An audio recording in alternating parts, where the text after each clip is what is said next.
남자는 지금 speedy 나를 알아봤다면 you're not silly Bang, bang, bang, 나를 난 chillin' yeah, every day I'm chillin' yeah 자유로운 Baik, sebelumnya Assalamualaikum warahmatullahi wabarakatuh. Waalaikumsalam warahmatullahi wabarakatuh. Selamat pagi anak-anak. Pagi Bu. Gimana kabarnya? Sehat semuanya? Sehat Bu. Alhamdulillah. Sebelum memulai pembelajaran pada pagi hari ini, alangkah baiknya kita bersama-sama mengucapkan basmalah. Bismillahirrahmanirrahim. Sekarang Ibu absen terlebih dahulu ya. Siapa saja yang tidak masuk hari ini? Manda Ibu. Kenapa? Sakit. Kita doakan teman kita yang sakit diberikan kesembuhan ya. Amin Bu. Sekarang Ibu mau tanya sama kalian semua. Masih ingat pelajaran minggu lalu? Masih Bu. Membahas tentang apa? Wafatnya Rasulullah Shallallahu Alaihi Wasallam Nah, Rasulullah wafat pada tanggal pada hari Senin 12 Rabiul Awal tahun 11 Hijriah. ya. Jadi Rasulullah SAW wafat pada hari Senin tanggal 12 Rabiul Awal tahun 11 Hijriah atau 8 Juni 632 Masehi. Nabi Muhammad wafat di kota Madinah pada umurnya yang ke-63 tahun. Kalau minggu lalu kita membahas atau belajar tentang wafatnya Rasulullah SAW, hari ini kita akan belajar tentang kisah teladan Abu Bakar As-Siddiq. Sebelumnya ada yang tahu Abu Bakar As-Siddiq itu siapa? Belum Bu. Sahabat Nabi. Ya, jadi sepeninggalan Rasulullah SAW, kaum muslimin membutuhkan khalifah atau pemimpin pengganti Rasulullah. Karena itu kaum muslimin mengadakan musyawarah memilih pemimpin baru. Nah, terpilihlah sahabat yaitu Abu Bakar As-Siddiq.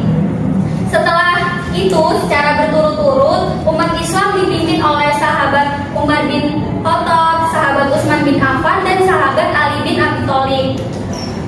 Keempat sahabat tersebut disebut dengan Khulafaur Rasyidin. Ada yang tahu di sini Khulafaur Rasyidin itu apa? Para pemimpin. Ya, jadi Khulafaur Rasyidin artinya para pemimpin yang mendapatkan petunjuk dari Allah Subhanahu wa taala. Khulafa adalah jamak artinya para pemimpin. Jika satu disebut khalifah.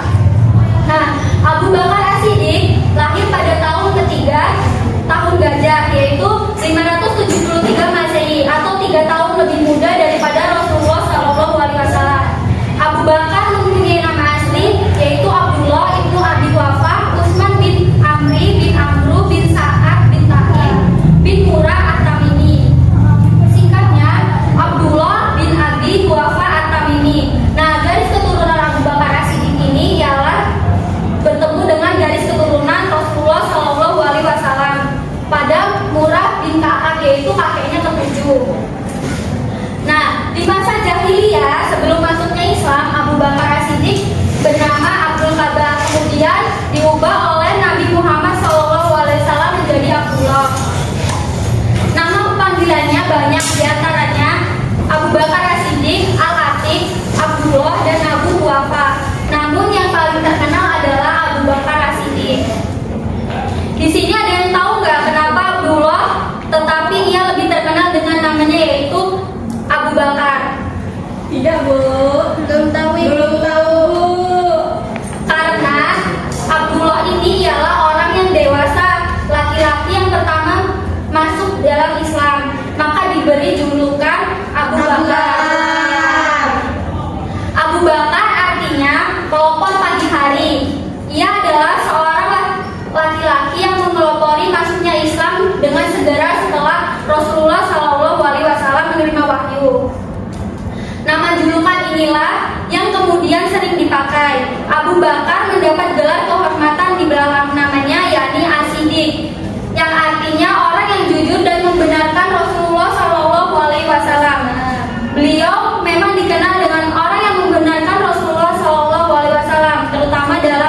Al-Isra Mi'raj. Abu Bakar adalah sahabat karib Rasulullah SAW yang setia dan mencintai Rasulullah SAW.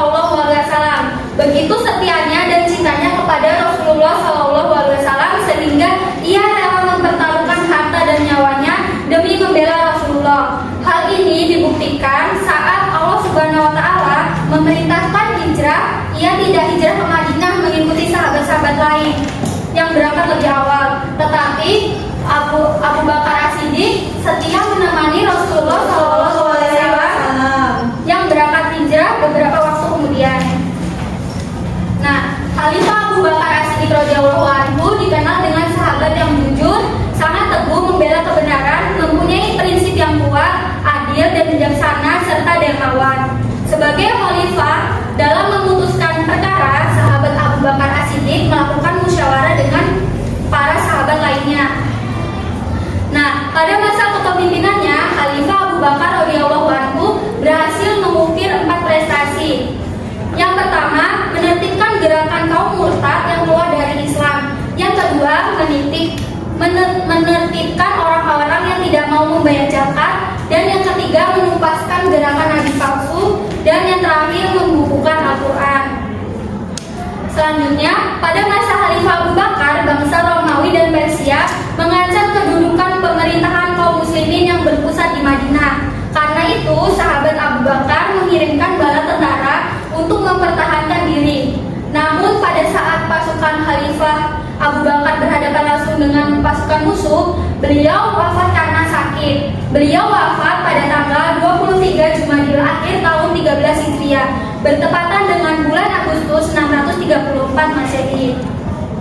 Dalam usianya ke-63 tahun, kekhalifahannya berlangsung selama 2 tahun 3 bulan 11 hari.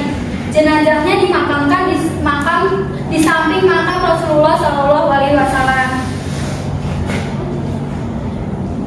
Itu tadi penjelasan dari Ibu mengenai kisah teladan Abu Bakar As-Siddiq. Apakah ada yang belum paham atau ada yang ingin dipertanyakan? Sudah Ibu. Baik, jika tidak ada yang ingin dipertanyakan, di sini Ibu ingin mengetahui sejauh mana pemahaman kalian terhadap kisah teladan Abu Bakar As-Siddiq. Ibu meminta kalian maju satu persatu menjawab pertanyaan yang sudah Ibu sediakan di depan. Langsung saja ya, Ibu tunjuk yang pertama, Retno.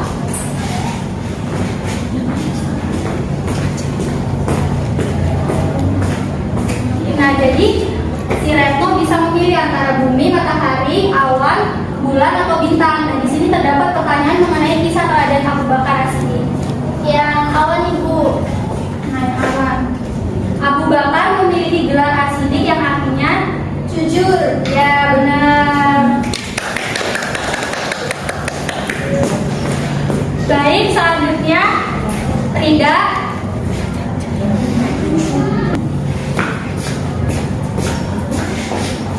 Tidak mau pilih yang mana? Yang matahari, Bu. Khalifah Abu Bakar wafat pada usia 63 tahun. Iya, benar. Yeay. Selanjutnya yang terakhir, Anggi. Anggi maju, Anggi. Iya, Bu, bentar.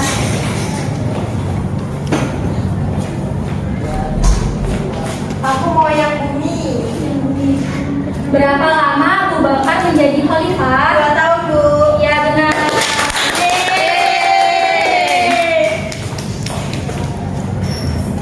Ibu rasa pemahaman kalian sudah cukup baik dan Ibu meminta untuk terus dikembangkan lagi.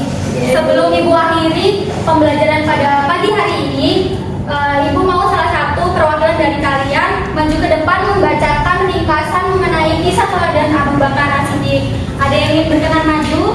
Saya, Bu. Ya, tidak.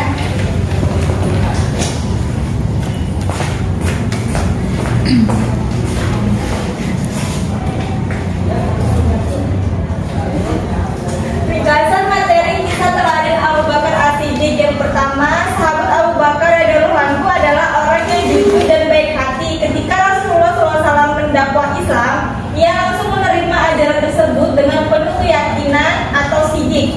Ia sangat